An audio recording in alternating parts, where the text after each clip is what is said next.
Una es la atresia de esófago y la otra es la hernia diafragmática congénita. Ambas son patologías congénitas, o sea, dependen de la alteración de un mecanismo embriológico y se diagnostican en la etapa neonatal.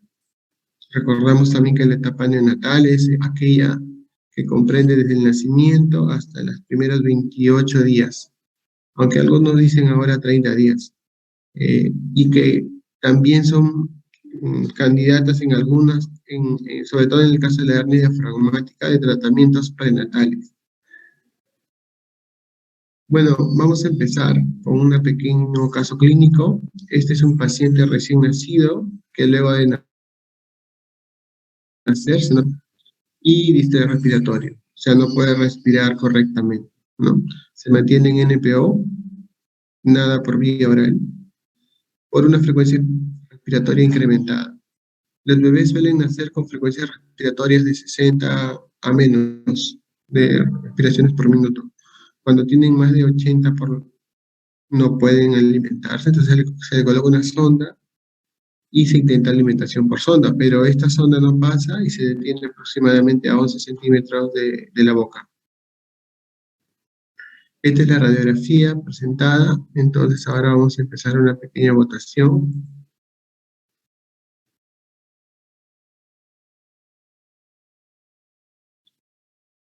Según la radiografía, ¿cuál es el diagnóstico más probable? Y acá tienen atresia esofágica sin fístula, debería decir acá, con fístula traqueoesofágica proximal, con fístula traqueoesofágica distal, con proximal y distal, y fístula en H sin atresia.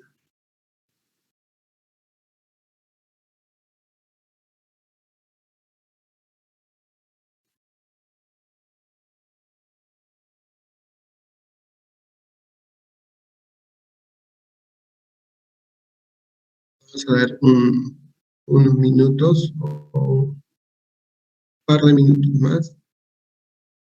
Por si acaso, esto no es un examen, esto no es el pretest, solamente es una pequeña encuesta de participación para que participen de la clase.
Bien, vamos a finalizar y vamos a compartir los resultados.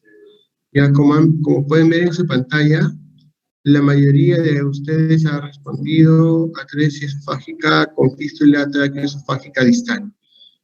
Hay algunos que han respondido atresia esofágica sin fístula y con fístula proximal y distal. También algunos han respondido atresia esofágica con fístula proximal nada más, ¿no? Entonces, vamos a ver acá. Bueno, esta pequeña introducción yo aprovecho para también hacer una especie de mini pre-ECOE, ¿ya? En el ECOE, que es la evaluación clínica objetiva y estructurada, evaluación clínica objetiva y estructurada, en el capítulo de cirugía pediátrica colocamos un caso clínico radiológico. Entonces les pedimos que demuestre al alumno una competencia. Esa competencia es la interpretación correcta de una placa, que emita un diagnóstico correcto inicial y que plantee un tratamiento médico y quirúrgico. Esa es una competencia de todos los días, es una habilidad clínica. Mejor dicho, la competencia es una mezcla de 3 habilidades clínicas, ¿no? Lectura y tratamiento. Entonces, Aquí solamente estamos primero haciendo lo que es el tratamiento, el diagnóstico, pero ya en el pre-ECOE vamos a ahondar un poco más en lo que es lectura y tratamiento, ¿no? Ahorita vamos a hacer solamente el diagnóstico. Pero uno no puede llegar al diagnóstico sin hacer una correcta interpretación, entonces está encadenado esto, ¿no? Lectura, si haces una buena lectura, haces un buen diagnóstico, y si haces un buen diagnóstico, haces un buen tratamiento. Entonces empecemos. Esta es una radiografía simple, porque no hay elementos de contraste.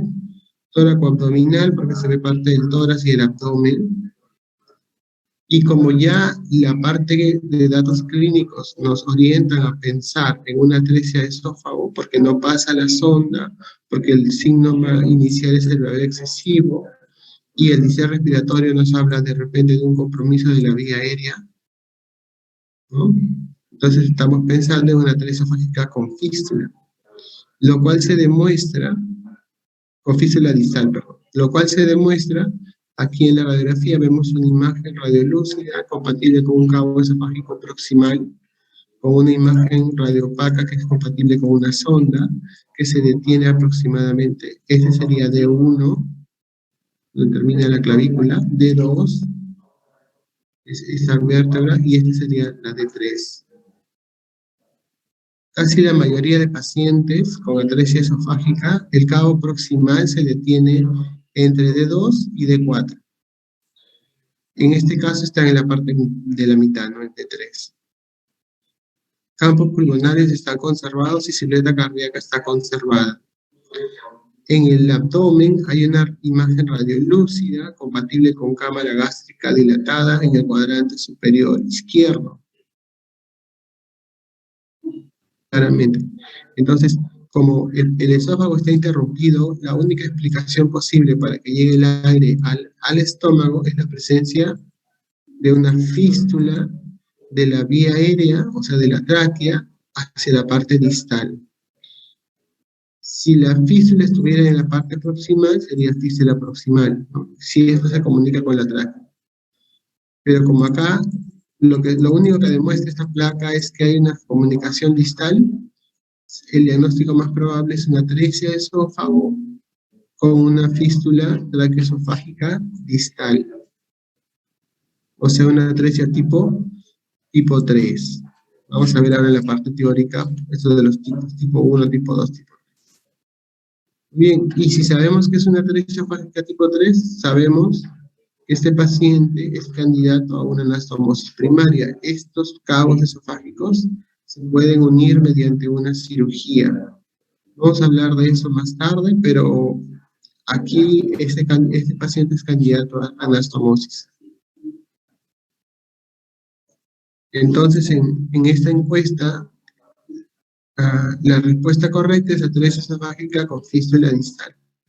Un alumno me dijo una vez, doctor, pero también podría ser una proximal y distal. Claro, podría ser una proximal y distal porque está llegando aire aquí y también acá se ve como una sombra de una neumonía, ¿no? Puede haber tenido una proximal también. Pero el diagnóstico dice cuál es el diagnóstico más probable. Y entre la frecuencia de la tipo 3, que es 85%, y la tipo 4, que es la proximal y distal, creo que es menos del 5%, menos del 2%, ahora lo vamos a ver. Cuando te dice lo más probable, entonces lo más probable es la tipo 3. Ese es el caso de preguntas donde hay dos respuestas, pero hay una respuesta que es mejor que la otra, ¿no? Muy bien, aquí tenemos otro paciente, otra radiografía, donde hay un recién nacido. Ahí tengo que mejorar la redacción. Ahí es un recién nacido que luego de nacer. Bueno, es un recién nacido nomás, ¿no? Que se nota un babeo excesivo, otra vez el síntoma inicial, y se intenta alimentación con pecho, se le da a la mamá para que le dé lactar, pero regurgita todo, ¿no? Ojo, no es un vómito. Vómito sería que regrese desde el estómago. Este paciente regurgita inmediatamente.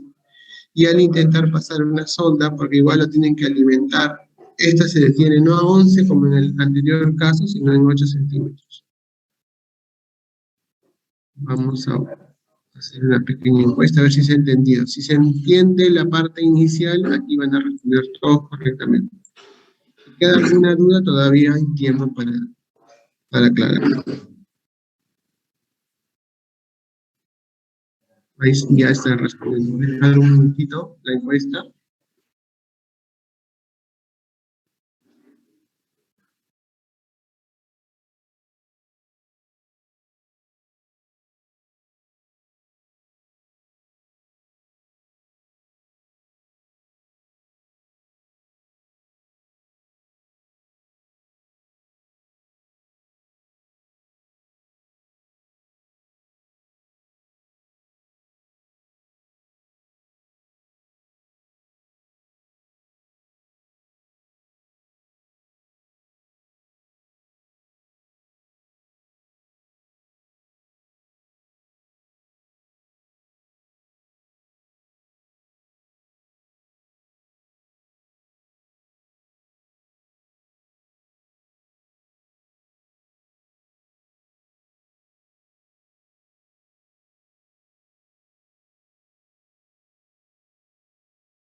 Muy bien. Finalizamos la votación. Ya vamos a compartir los resultados. La mayoría ha respondido a atresia esofágica sin fístula, un 65%. Algunos han respondido a atresia con fístula proximal y otros han respondido a atresia con fístula distal. Entonces vamos a hacer una lectura, un diagnóstico y un tratamiento, pero el tratamiento lo vamos a dejar para después, ¿ya? Para el ECOE, porque si no se sobresatura de información. Entonces, estamos viendo que el paciente no se le puede pasar una sonda. Entonces, clínicamente, ya con ese dato, ese paciente tiene una atresia de esófago. Entonces, podemos empezar a describir una imagen radiolúcida compatible con cabo esofágico superior. En este caso no tiene una sonda, un elemento radiopaco tipo sonda. Y esta imagen se detiene más o menos en D1, D2, igual D3, ¿no? La mayoría de pacientes va a detenerse en D3. D3 significa vértebra dorsal 3. En algunos exámenes ponen C3, pero eso está mal, pues, ¿no? La vértebra cervical 3 ni siquiera se puede ver en esta placa. Entonces es una radiografía simple, tóraco-abdominal, esa es para la lectura. Simple, tóraco-abdominal, incidencia antero-posterior, donde se aprecia una imagen radiolúcida. Ahí estamos usando el término radiolúcido y radiopaco. Ese es el segundo punto que se califica. Una imagen radiolúcida compatible con cabo esofágico proximal y en abdomen, perdón, antes de saltarse los pulmonares conservados, silueta cardíaca conservada, y en el abdomen hay una ausencia de radiolucidez, o lo que es lo mismo decir que es un abdomen radiopaco. Acá hay como unas sombritas, ¿no? Pero estas sombritas son solamente artefactos del diafragma que se va hacia el lado de atrás. No constituyen una zona radiolúcida que podría ser el estómago o cualquier otro intestino, porque los intestinos y el estómago son redondeados. Son radiolúcidos, pero tienen un halo radiopaco o una línea radiopaca que los limita. En este caso no hay ninguna de esas imágenes. Por lo tanto, este paciente tiene una atresia esofágica sin fístula tráqueo-esofágica distal. O sea, sabemos que no tiene fístula distal porque no hay aire acá, ¿no? Podría ser una atresia esofágica tipo 1, que es la tipo pura, sin fístula, o una tipo 2, que es una fístula proximal. Pero entre la tipo 1 y la tipo 2, de nuevo, ¿no? ¿Cuál es la más probable? O sea, la más frecuente. En cuanto a frecuencia, el tipo 1 le gana al tipo 2. Entonces la mejor respuesta aquí es atresia esofágica sin fístula, como han respondido casi todos. No, la mayoría, no casi todos, la mayoría. Podría tener una proximal También, esto ya forma parte del diagnóstico diferencial. También se puede mencionar, pero no constituye la primera posibilidad diagnóstica. Bien, para el tratamiento, bueno, eso vamos a hablar después, ya vamos a ir por pasos.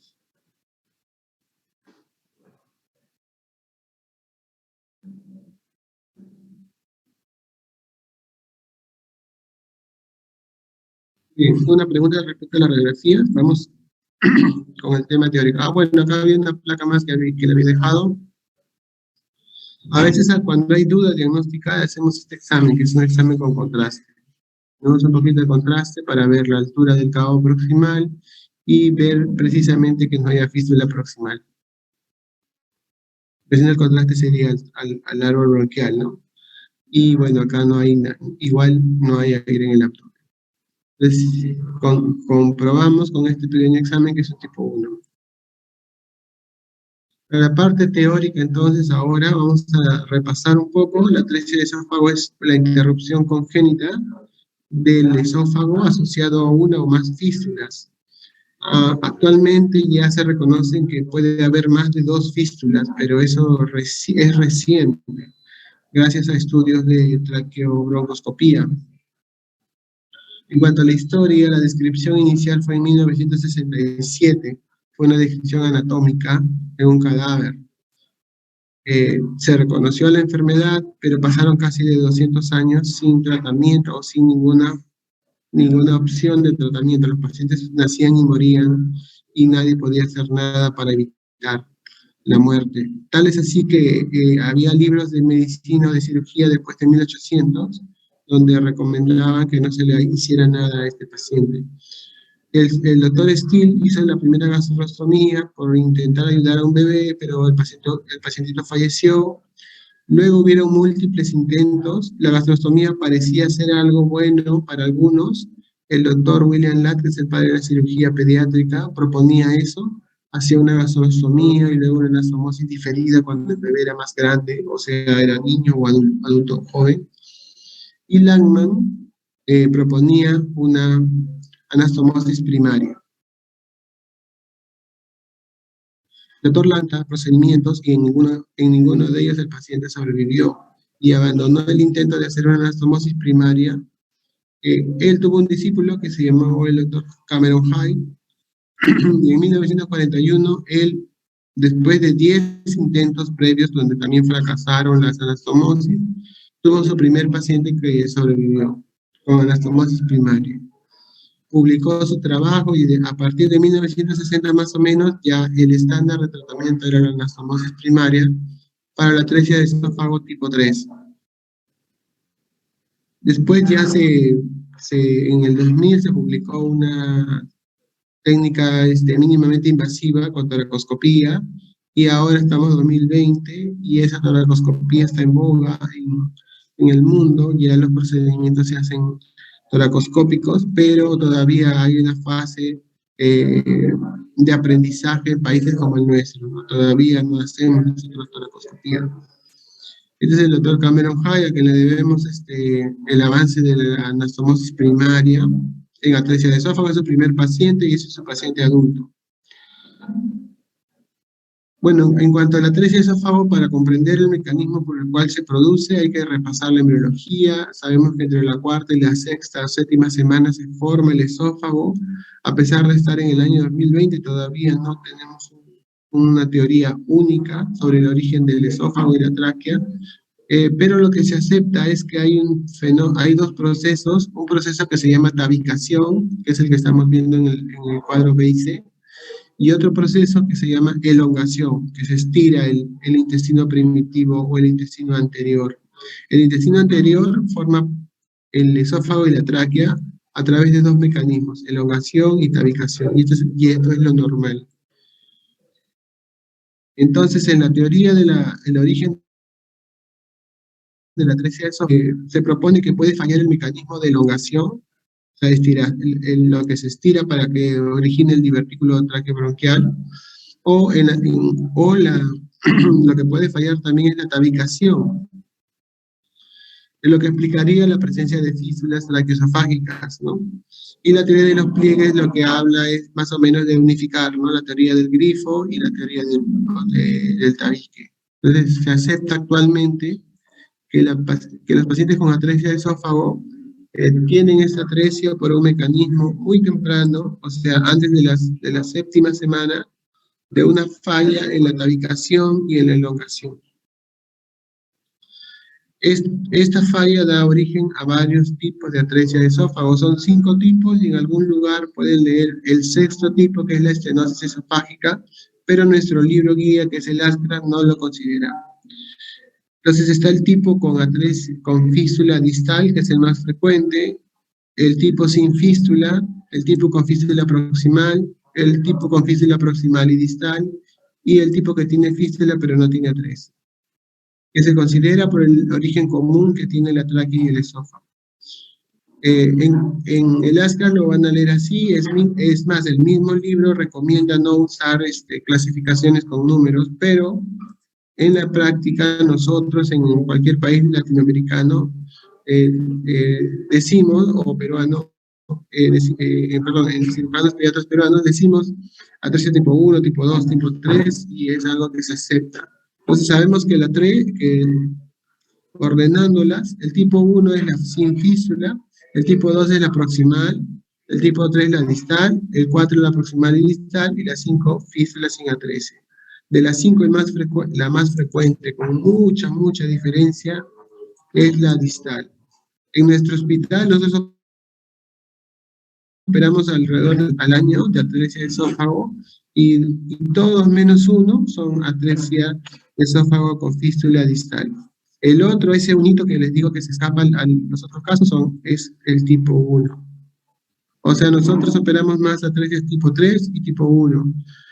Cada cierta cantidad de años tenemos un tipo, bueno, nunca hemos tenido un tipo 2 en 10 años, en más de 10 años que estoy trabajando en el hospital, y hemos tenido un solo caso de este proximal y distal que se diagnosticó en sala de operaciones. No lo diagnosticamos antes porque esta fístula era muy pequeñita. Muy bien, dicho esto, vamos a hablar de cada una por orden. En el tipo 1, entonces, la atresia esofágica pura o sin fístula, vemos aquí que el cabo proximal y el cabo distal están muy separados, ¿no? Están muy separados. Esta separación se llama brecha amplia, o lo que en los artículos de internet se conoce como long gap, brecha amplia. Y es un problema porque no se puede hacer una anastomosis primaria. ¿De dónde se puede estirar esto y esto para hacer una anastomosis? No se puede hacer nada por este paciente en el primer y segundo día de vida. Lo único que podemos hacer es a este estomaguito, que suele ser pequeño, colocarle una sonda de gastrostomía para alimentación. Alimentamos al paciente, este cabo esofágico distal puede crecer, el cabo proximal también puede crecer, y puede ser que después deje de ser long gap y se puede hacer una anastomosis. Entonces, el tratamiento inicial de una atresia esofágica sin fístula es una gastrostomía, ¿no? Desde el punto de vista quirúrgico. Igual, el que tiene solamente fístula proximal es lo mismo, ¿no? La brecha amplia, no se puede hacer anastomosis primaria, tenemos que hacerle gastrostomía, pero a la vez hay que cerrar esta fístula, hay que ligarla, porque si no el paciente va a tener problemas pulmonares, va a broncoaspirarse, etc. ¿Cuántos de estos pacientes habrán muerto de una neumonía muy agresiva sin haberlos diagnosticado, ¿no?, de atresia de esófago? Puede haber ocurrido eso. Y este es el paciente más frecuente, la atresia de esófago con fístula distal.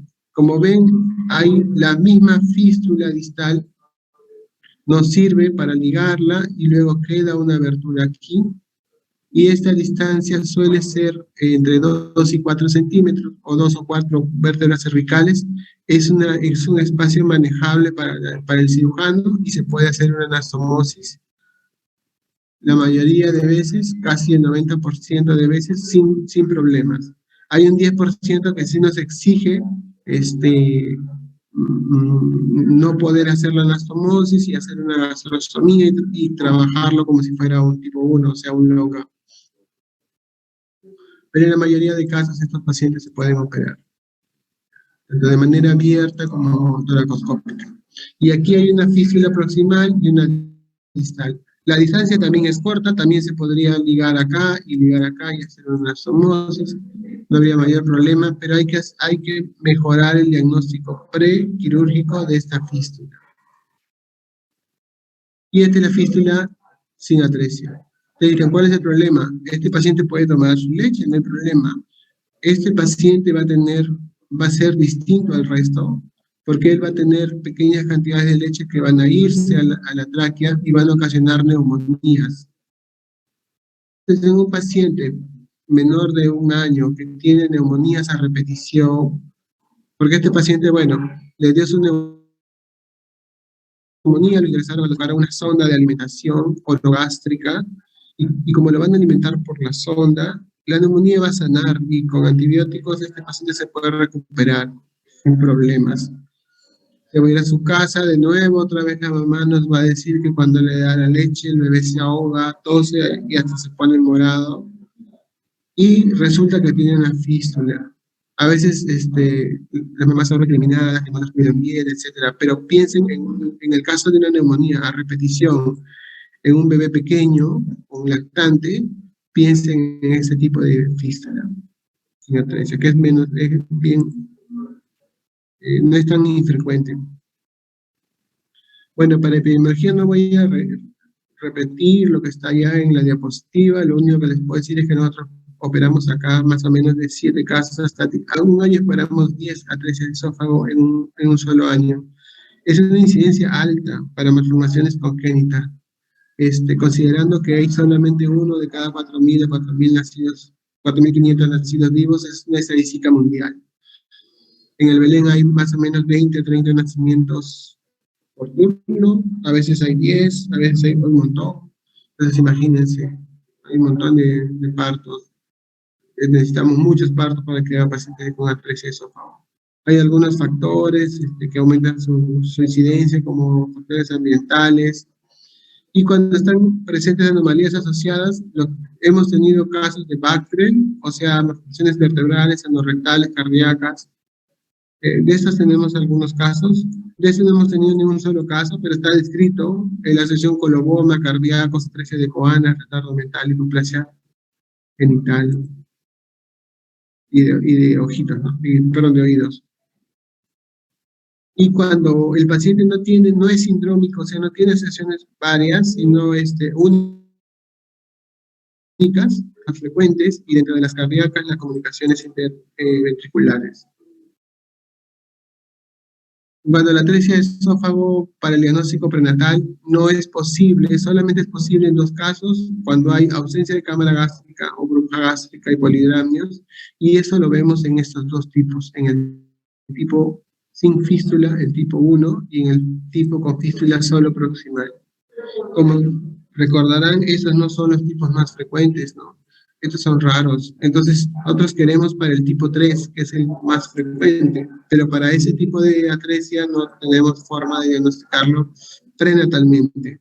Lo que más va a ocurrir es que se diagnostiquen postnatal por salivación excesiva o babeo excesivo y que la sonda no pasa. Tiene que ser una sonda gruesa, tipo 10 French. French se refiere al grosor de la sonda. Es una medida de grosor. 10 French es más grande, 9 French, no existe 9 French, es en pares. 10 French, 8 French, 6 French y la más chiquita es de 4 French. Si tú pasas una sonda 4 French se va a doblar. La 6, la 8 se van a doblar. Tiene que ser una gruesa para que no se doble cuando pases la sonda y se detenga y no regrese hacia la boca como pasa con las otras. Entonces, el diagnóstico es clínico, porque solamente con demostrar que la sonda no pasa o no llega al estómago, ya tenemos el diagnóstico. La radiografía, entonces, no es para el diagnóstico, sino para definir el tipo de atresia, ¿no? Si tiene fístula o si no tiene fístula. Ahora, Para una fístula distal, como hemos revisado, vamos a ver la sonda que se detiene y vamos a ver presencia de aire en la cámara gástrica. Y suele estar dilatada porque el estómago le roba, entre comillas, aire a los pulmones, como vamos a ver ahora en gráfico. Entonces tenemos que describir el cabo proximal dilatado, con la presencia la mayoría de veces con una sonda, y la presencia de aire en el estómago y en el resto del intestino. Y en la sin fístula o pura o tipo 1, también vamos a ver lo mismo, el cabo esofágico proximal, que suele estar dilatado, y una sonda. La mayoría de veces tratamos de colocarle una sonda ahí para que se vea la altura, ¿no? Este es de 1, este está en D2, casi terminando de 2, ¿no? Significa que si está en D2 está más alto. Las atresias puras suelen ser más altas, ¿sí? Y la distancia suele ser, ¿no?, más larga. Entonces, este paciente es candidato a gastrostomía. Entonces, con aire, fístula distal; sin aire, sin fístula. O sea, como diagnóstico más probable. La fístula puede nacer justo en la carina, como en este caso, pero la mayoría de veces nace en la cara posterior a unos 2 centímetros o 1 centímetro de la carina. Cuando nace en la carina, es un mal pronóstico para hacer una unión, porque va a estar más lejos en un tipo 3. O sea, va a ser una brecha amplia o elongada. Hay otros estudios que hay que pedir: la ecografía, el ecocardio, para ver malformaciones asociadas, y el ecocardio sobre todo para ver la posición del callado de la aorta, para poder operarlo por el lado derecho. En el manejo preoperatorio, que también se le pide en el ECOE, bueno, si nace en un hospital de primer nivel, hay que mandarlo a un hospital de tercer nivel con una unidad de cuidados intensivos neonatales, porque ellos son los que le van a dar asistencia con ventilación mecánica, nutrición parenteral o antibióticos, transfusiones. Desde la parte quirúrgica, sin el apoyo o el soporte de unidad de cuidados intensivos neonatales, no podemos hacer nada. Y es el fracaso en la historia, ¿no? Porque la supervivencia de los pacientes con atresia de esófago también está directamente relacionada con el desarrollo de la unidad de cuidados intensivos. Tenemos que colocarle una sonda de aspiración para que no se broncoaspire. Tenemos que poner la cabeza más alta que el tórax, como si fuera un semifowler. Vamos a dibujar un pequeño dibujo. ¿Sí? ¿No? Acá está su cabo proximal, entonces tenemos que ponerle una sonda de aspiración para que la saliva no se rebose y llegue al pulmón. Y recuerden que tiene una fístula distal, o sea, el estómago está comunicado con la tráquea. Si le aprietan el estómago también, va a regurgitar el contenido gástrico y se va a broncoaspirar.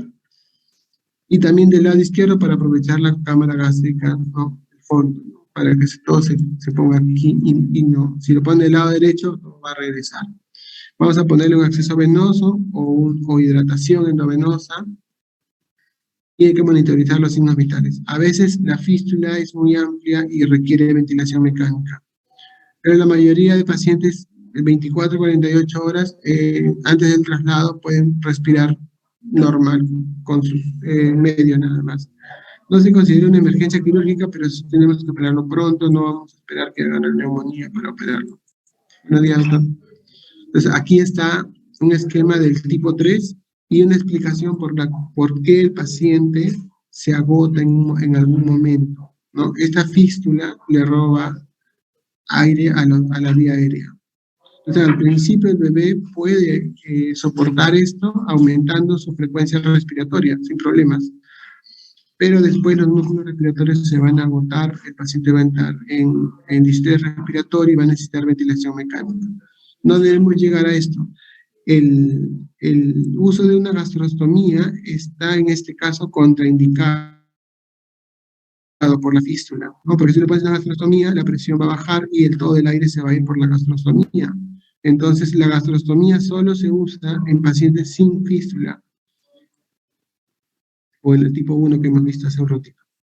Hay que evitar la lesión pulmonar, evitando la alimentación. ¿Y cuál es el tratamiento quirúrgico? Antes de proceder con la cirugía, se debe realizar una laringotraqueobroncoscopía. para determinar dónde está la fístula con respecto a la carina. ¿Ven aquí al fondo de la carina? Está la fístula, y aquí está la carina, y está dentro de la fístula. Acabamos de decir que si la carina o si la fístula está al mismo nivel de la carina, la cirugía va a ser más difícil, porque la distancia entre los cabos esofágicos va a ser peor, ¿no? Este es el cabo proximal y este va a estar acá. En cambio, en este lado, la fístula está acá y el otro cabo está acá. Entonces, aquí está más cerca. Vamos a poder de repente salvar esa distancia y hacer nuestra anastomosis. Pero aquí ya nos está avisando la laringotraqueobroncoscopía que probablemente no podamos. Entonces, o llamamos a alguien que nos ayude, a alguien, un experto, ¿no? O lo hacemos entre dos personas, ¿no? Ya no es una cirugía como para un cirujano o pediatra que esté empezando a operar atresias. Entonces, el diagnóstico, en el prequirúrgico debemos tener nuestra radiografía, nuestra laringotraqueobroncoscopía y nuestra ecocardio también, ¿no? Para ver problemas pulmonares. Hacemos cirugía convencional, un abordaje tóraco posterolateral derecho, con abordaje extrapleural, no abrimos la pleura, sino la empujamos, buscamos la vena ácigos, que es un referente para encontrar detrás de la vena ácigos la fístula. En esa fístula se está viendo la tráquea, acá están los anillos traqueales, tenemos que ligar eso, acá ya está todo ligado. Luego se ha abierto la fístula distal y hay que abrir la fístula proximal. Cuando ya se une la pared posterior, que decimos nosotros de la anastomosis, pasamos una sonda. Esta sonda viene desde la boca hasta el estómago y nos va a servir para alimentarlo precozmente. En sitios sobre todo que no tenemos nutrición parenteral es muy útil esto. Y aquí está el aspecto final, el cabo proximal siempre es más grande, el distal es corto, es pequeñito, como un embudito queda, pero después esto se salva, o sea, mejor dicho, se acomoda. Está la vena ácigos ligada, la fístula que casi no se nota, y hay un nervio que cruza todo esto, que es el nervio vago. Que también hay que cuidarlo, porque si lo lesiona puede haber problemas también. La anastomosis que se hace es una anastomosis término-terminal, o sea, el cabo se une boca con boca. Hay otros que antes se proponía término lateral, o sea, el término con un costado es el término lateral, pero nosotros hacemos término terminal, y eso debe ser así. En el dibujo vemos que el esófago no tiene, o sea, no es como el intestino que tiene mucosa muscular y serosa. En el esófago no hay serosa, por eso vemos directamente la capa muscular longitudinal externa. Entonces esta anastomosis es mucho más débil en el sentido que puede hacer dehiscencias. Bueno, también existe el abordaje toracoscópico, lo vamos a ver así nomás, muy rápido. No hacemos esto, pero vean el tamaño de los trócares, ¿no? Es un abordaje del futuro, de un futuro cercano, espero. Bueno, es un abordaje, nada más, la técnica es la misma, ¿no? Buscar los ácigos, ligar la fístula, abrir la fístula, pedirle a la anestesia una sonda desde la boca hacia el cabo distal, y una vez usando la sonda como férula, hacer la anastomosis. En este caso los puntos quedan afuera sin ningún problema, y ese es un material de Vicryl que es reabsorbible. ¿Qué se hace cuando no se puede hacer la anastomosis? O sea, cuando hay brecha amplia. En el tipo 3, ni modo, no hay forma. Hay que cerrar arriba, cerrar abajo y esperar una medición radiológica hasta las 8 a 12 semanas. O sea, manejarlo como un tipo 1. Vamos a ver ahora el tipo 1. Estas estrategias para el long-gap que vamos a revisar después. Entonces, un tipo 1 o una atresia sin fístula, debemos aceptar que no se debe hacer una anastomosis, se debe hacer una gastrostomía. Entonces, si hacemos una gastrostomía, no es que va a quedarse con su gastrostomía para siempre, no, es temporal. Hay que buscar una fístula proximal, porque a veces está por ahí escondidita. Entonces lo dejamos con gastrostomía y con una sonda de aspiración, y con su gastrostomía.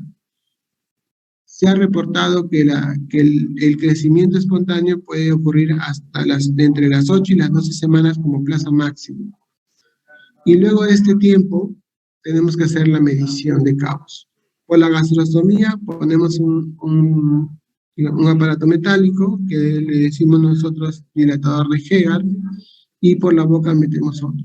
Entonces aquí hemos visto que ha crecido y hay menos de 2 centímetros este candidato a anastomosis. En este caso, el cabo esofágico proximal también ha crecido, el distal no ha crecido mucho, pero tiene 1, 2, 3, 4, ¿no? 4 cuerpos vertebrales. Tiene menos de 5. Entonces, si tiene menos de 5, la anastomosis es posible. Y este posible, obviamente hay que buscar ayuda, hay que buscar un experto que nos ayude. O nosotros, si ya somos expertos, bueno, ya hay que entrar a hacer el intento. Vale la pena hacer el intento en ese caso. Pero vamos a hablar ahora del otro. En este, el cabo esofágico distal no ha crecido casi nada, y el proximal se ve ahí, y tenemos acá, contando desde acá, 1, 2, 3, 4, 5, casi 6, más de 6, o mejor dicho, mayor o igual a 6 cuerpos vertebrales, no se debe hacer la anastomosis. Este paciente es candidato a sustitución de esófago. O sea que hay que subir, hay que reemplazar esto con algún otro tejido. Ese tejido puede ser estómago, puede ser yeyuno, puede ser colon, puede ser íleo. Lo que más se usa o se usaba hasta hace un tiempo era el colon. El colon tiene una capacidad de llegar hasta este lugar con su pedículo vascular, y eso es lo que más se usaba, pero últimamente hay estudios del estómago. El estómago, como tiene su curvatura mayor, se hace, perdón, acá, ¿no? Se hace una sutura mecánica, se tubeliza esta curvatura mayor y se asciende, ¿no? Y queda, ¿no?, con su estómago intratorácico cerrado. Y luego esta parte que quedó resecada, digamos, se estira, ¿no? Eso es lo que pasa también con las cirugías de obesidad, ¿no? Que le reducen el estómago y luego el estómago se estira otra vez y el paciente otra vez engorda. Muy bien, bueno, no solamente podemos esperar que el cabo proximal crezca por sí mismo, también hay otras alternativas, ¿no? Dilatación con bujías, con imanes, movilizaciones con miotomías, con flaps, con hilos de sutura que traccionan, perdón. Hay muchas técnicas, y entonces cuando hay muchas técnicas significa que cada escrito la técnica, ha reportado buenos resultados, pero cuando se ha querido replicar, no se ha obtenido los mismos resultados. Entonces, eso traduce cuando hay muchas técnicas para una sola cirugía, que ninguna es el estándar. Y al final, este es el estadio final, ya cuando no se puede hacer nada, reemplazar el esófago con colon, con estómago, con yeyuno, con ileón, en ese orden de preferencia. Para el postoperatorio, el paciente debe permanecer en ventilación mecánica, con sedación por 5 días para evitar una reintubación. Hay que dejar un drenaje torácico si hay duda de la... Nosotros siempre dejamos drenaje, siempre lo alimentamos a las 48 horas, y cuando se hace el babeo, que más o menos ocurre en el día 7, le hacemos un esofagograma. O sea, vamos en contra de lo que nos recomienda el ASRA, pero eso es lo que hacemos. Le hacemos el esofagograma en el día 7, y una vez que demostramos que no derrama el contraste, como en este estudio, se le ha dado de beber contraste al bebé, y ¿no? Todo el contraste va al estómago y no se derrama, no hay manchas por acá. Entonces a este paciente se le retira la sonda y se le da de beber directamente el pecho de la mamá. No va a coger inmediatamente, necesita unos días de entrenamiento, más o menos como 2 semanas, y después ya se puede ir de alta. Complicaciones, fuga de la anastomosis. Recuerden que el esófago no tiene serosa, y su anastomosis es mucho más difícil. Entonces, esto no es tan raro, ¿no? 17% en el mundo, pero no requiere una reintervención. La mayoría de veces se cierra la fuga sin problemas, o mejor dicho, con tratamiento conservador. Se le deja su drenaje torácico y cierra. Hay que tener paciencia. Si el paciente se pone muy crítico, ahí sí se tiene que reoperar. Y la estenosis también era frecuente cuando se usaba sutura tipo seda negra o no absorbible.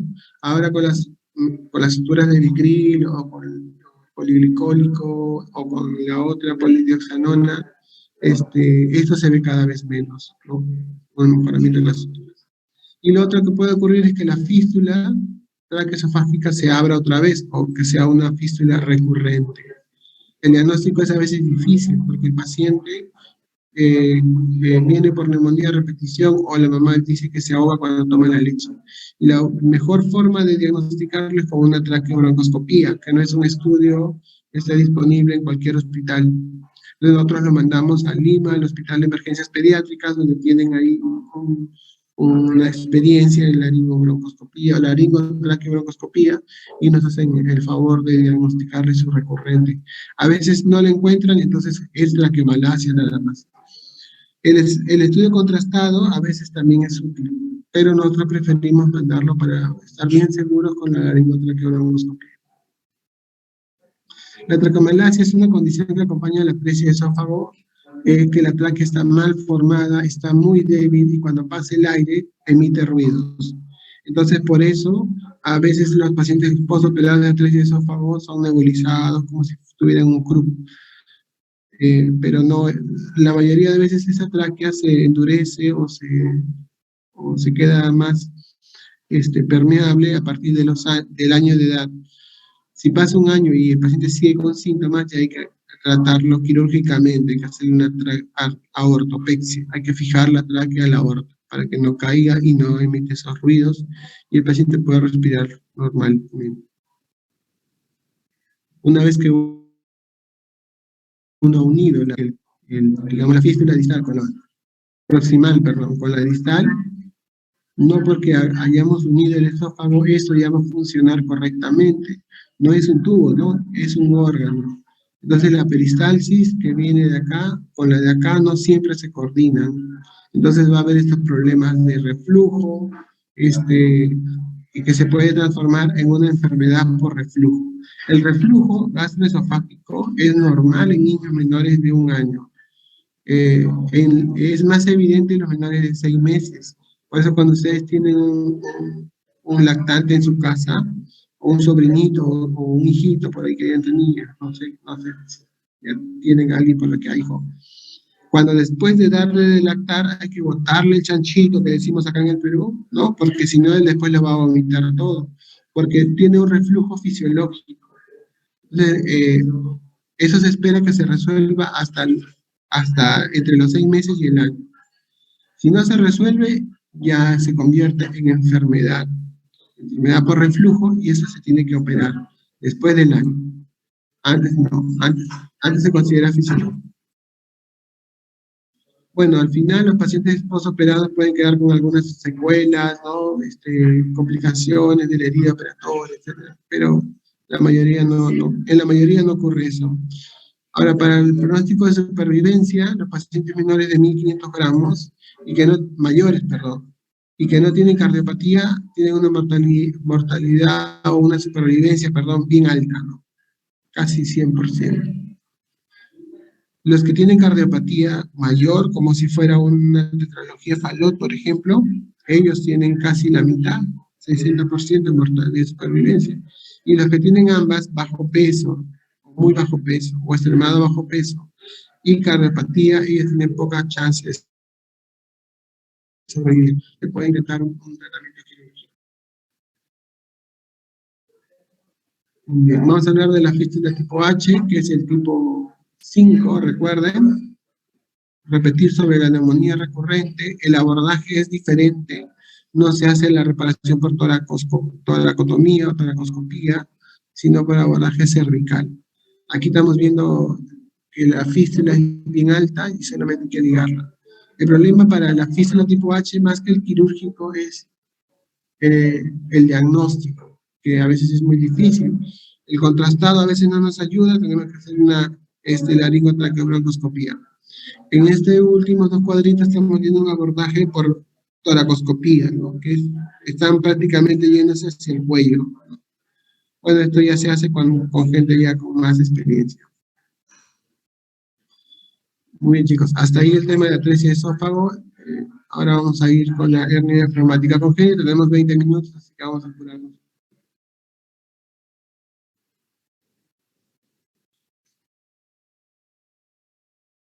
Bueno, este es un paciente que presenta distrés respiratorio inmediatamente después de nacer, es reanimado y entra a ventilación mecánica. Y en la unidad de cuidados intensivos se le toma esta radiografía de acá, ¿no? Acá estamos viendo el tubo endotraqueal, acá estamos viendo unas imágenes, unas raras, acá también. Entonces la pregunta es, ¿una hernia diafragmática derecha, izquierda o bilateral? Respondan, por favor, vamos a dejar esto un par de minutos.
Muy bien, ya respondió más de la mitad, así que vamos a ver, vamos a ver qué han respondido.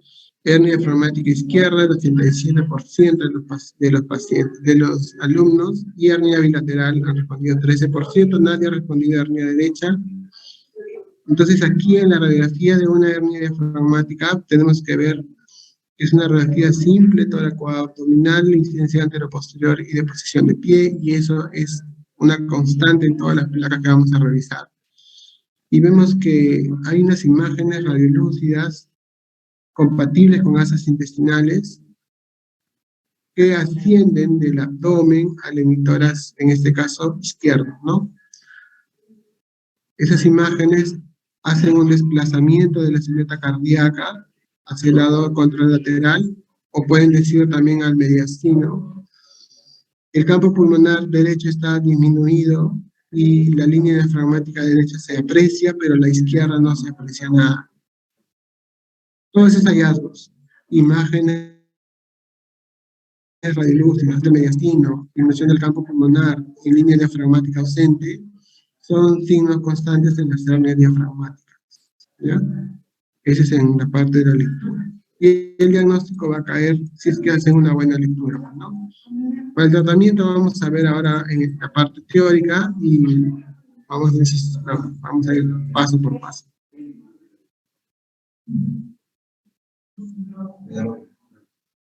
Vamos a ir a la siguiente.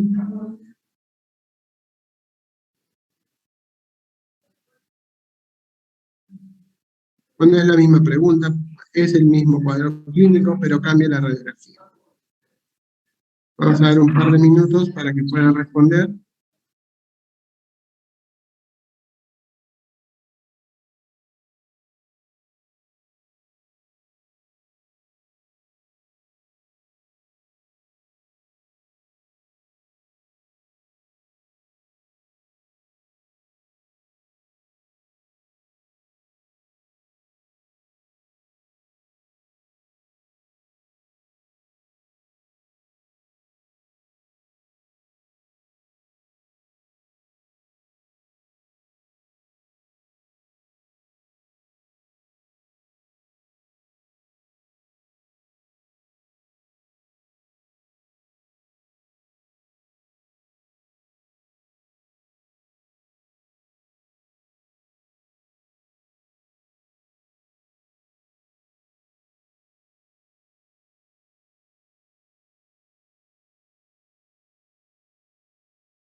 Muy bien, más de la mitad ha participado. Tenemos 29 conectados y solo han respondido 15. O sea que hay 14 por ahí haciendo otra cosa,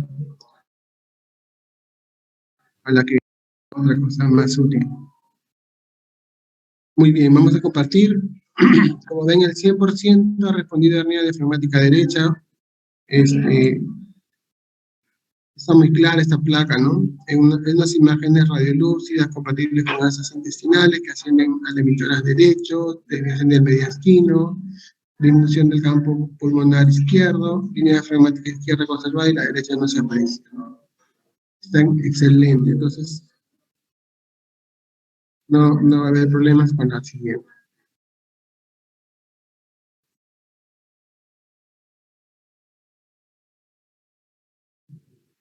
Ahí está viendo la nueva placa, el distrés respiratorio como síntoma inicial, igual, y esta ventilación mecánica. Bueno, acá no se ve un tubo endotraqueal, pero asumimos que tiene ventilación mecánica. Voy a dejar un ratito la encuesta, hasta que responda al menos la mitad de los conectados.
Bueno, finalizamos esta pequeña encuesta y vamos a compartir los resultados. Ahí están sus respuestas, la mayoría ha respondido a hernia diafragmática izquierda. Ahí nomás con 7 versus 6, hernia diafragmática bilateral y hernia diafragmática derecha un solo voto.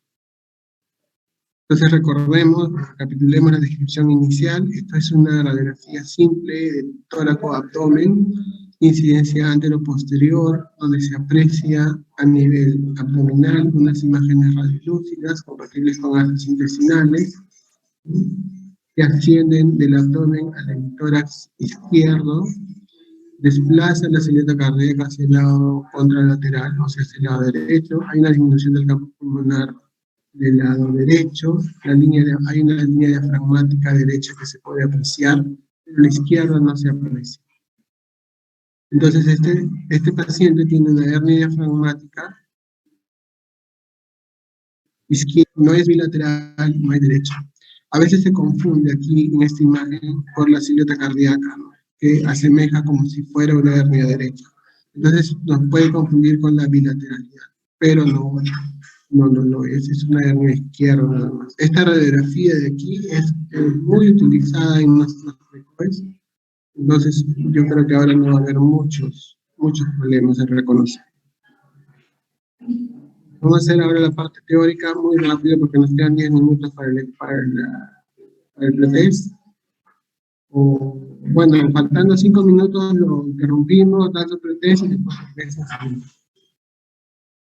La parte, la definición es una comunicación anormal, ¿no?, entre el tórax y el abdomen, producto de un efecto diafragmático, en este caso de naturaleza congénita, porque también en su curso de cirugía general van a haber hernias diafragmáticas traumáticas adquiridas. Eso ya es un mecanismo distinto. En cuanto a la epidemiología, bueno, nosotros en el hospital tenemos unos 2 a 4 casos anuales de hernias diafragmáticas, no más, no tenemos muchos casos. Sé que atresia de esófago hay muchos más casos de hernias diafragmáticas. Ahora, podemos pensar de que eso se debe a que hay una mortalidad oculta, ¿no? O hay pacientes que fallecen durante la atención inmediata y no pueden ser trasladados a un hospital de tercer nivel como el nuestro. Entonces nosotros prácticamente vemos a los que sobreviven las primeras 24 horas, que son precisamente los que tienen un mejor pronóstico. En cuanto a hernia diafragmática, entonces, hay 2 tipos, la posterolateral o de Morgane y la de Morgan. Hay otra más que se llama hernia hiatal, que depende del hiato esofágico, pero es una hernia más de adultos, ¿no? No la mencionamos en este curso de cirugía, pero sí tienen que conocer que existe. Luego, así como en la atresia de esófago, también hay anomalías asociadas, hay síndromes asociados, Wiedemann, Simpson, todos estos mencionados acá, pero la mayoría o casi más de la mitad van a ser casos esporádicos, casos que solamente tienen hernia diafragmática congénita asociada a un solo defecto, que la mayoría de veces es cardiovascular. Y a veces la cardiopatía es mucho más grave que la hernia y es la causa de muerte del paciente. ¿Por qué ocurre una hernia diafragmática? La mayoría, o mejor dicho, la teoría clásica habla de una falla de cierre de los conductos pleuroperitoneales, de los conductos pleuroperitoneales. Entonces la membrana pleuroperitoneal no se desarrolla y deja un agujero abierto por donde el intestino primitivo a su retorno a la 10ª semana encuentra un agujero y se introduce al tórax. Y eso hace de que el pulmón que se está desarrollando sea finalmente hipoplásico.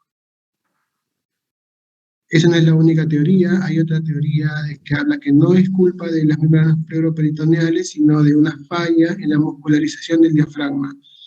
Entonces sí se cierra las membranas pleuroperitoneales, pero ya desde un mecanismo genético, o sea, está predispuesto a ser débil ese músculo y ocurre una herniación.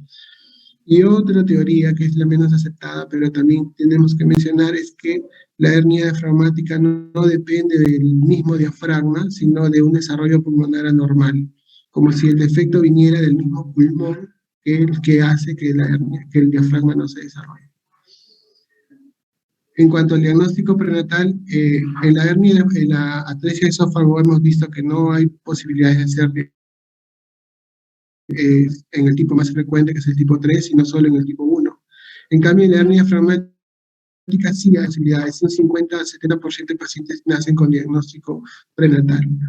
En nuestro hospital teníamos hasta hace poco casi un 100% de diagnóstico prenatal de hernia diafragmática congénita. Eso cambió con la pandemia, el control prenatal cayó bastante, o sea, hemos tenido pacientes durante estos 2 años que han nacido sin diagnóstico prenatal. Entonces, ¿qué se busca en la ecografía prenatal? Que las cavidades cardíacas, una imagen que sea compatible con masas intestinales, esté a la misma altura de las cavidades cardíacas. Eso se puede ver entre la semana 18 y 22. Y se puede diagnosticar prenatalmente. Paradójicamente, los pacientes con diagnóstico de hernia diafragmática congénita prenatal suelen ser formas más graves y tienen un peor pronóstico de aquellas que no se diagnostican prenatalmente. Cuando uno diagnostica prenatalmente la hernia diafragmática por ecografía, está obligado a pedir una resonancia para ver el pronóstico adicional. La resonancia magnética sirve para ver un índice llamado índice cabeza-pulmón. Esto ya es un pronóstico de gravedad. Recuerden que en la epidemiología dijimos que hay una muerte oculta, o sea, hay pacientes que mueren antes de nacer. Se ha querido investigar cuáles son estos pacientes. Se supone que la cabeza del bebé, en un bebé sano, es diametralmente más grande que el tórax. En la hernia diafragmática ocurre lo contrario. Si el diafragma, perdón, el tórax es más grande tiene más diámetro que la cabeza, significa que ese paciente es potencialmente muy grave y van a ser muertos. Entonces, en estos pacientes donde el índice cabeza-pulmón es mayor de 1, 2 o de 1.4, según la literatura que lean, no hay un acuerdo general hasta ahora, es candidato a cirugía prenatal o a procedimientos prenatales, solamente en esos casos. La presencia de hígado también es un factor de mal pronóstico. Entonces, para el cuadro clínico, ya hablando de un paciente que nació con o sin diagnóstico prenatal, el cuadro clínico es muy variado. El paciente puede nacer con dificultad respiratoria inmediata y tener que reanimarlo en sala de operación o en sala de partos o en sala de operaciones si ha nacido por cesárea, o pueden nacer con muy buen agua, respirando, teniendo una pequeña taquimia que se puede ir agravando conforme pasan las horas, entre 12 a 24 horas, y requerir ya ahí soporte respiratorio. Entonces, este paciente que nace muy grave desde el inicio tiene peor pronóstico, porque se supone que este paciente tiene mayor hipoplasia pulmonar y por ende mayor hipertensión pulmonar.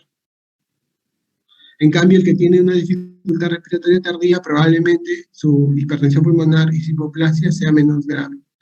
Entonces son los de mejor pronóstico. Esta dificultad respiratoria inicial se traduce en taquimia, o sea, un aumento de la frecuencia respiratoria hasta mayor de 80 por minuto, retracciones de la pared torácica, gruñidos, cianosis y por último palidez, cuando ya esto es muy grave, ¿no? Y requiere ventilación mecánica. Al examen físico es muy clásico describir el abdomen excavado y el tórax prominente porque las asas intestinales se han metido al tórax, o se han introducido al tórax. Además, el latido cardíaco que debería estar en el lado izquierdo se pasa para el lado derecho y eso es algo que sí se puede ocultar precozmente en la misma sala de esto de los ruidos intestinales en el tórax ya es un signo más tardío, ¿no? Eso no aparece en la atención inmediata, eso se ve después de unas 6 a 12 horas. En la práctica, el diagnóstico de la hernia diafragmática congénita no suele ser con hallazgos clínicos, suele ser con la radiografía. Por eso es que los pacientes con hernia diafragmática, estos signos clínicos se comparten con otras patologías de sistema respiratorio como taquimia del recién nacido, membrana hialina, aspiración de líquido amniótico o neumonías. Entonces los pacientes son tratados por estrés respiratorio, son intubados muchas veces, reanimados y se les coloca y se les realiza su radiografía. Y es muchas veces que la radiografía nos salta el diagnóstico. Chicos, faltan 2 minutos para su pretest, así que voy a interrumpir la clase para que den su pretest y nos seguimos en 15 minutos.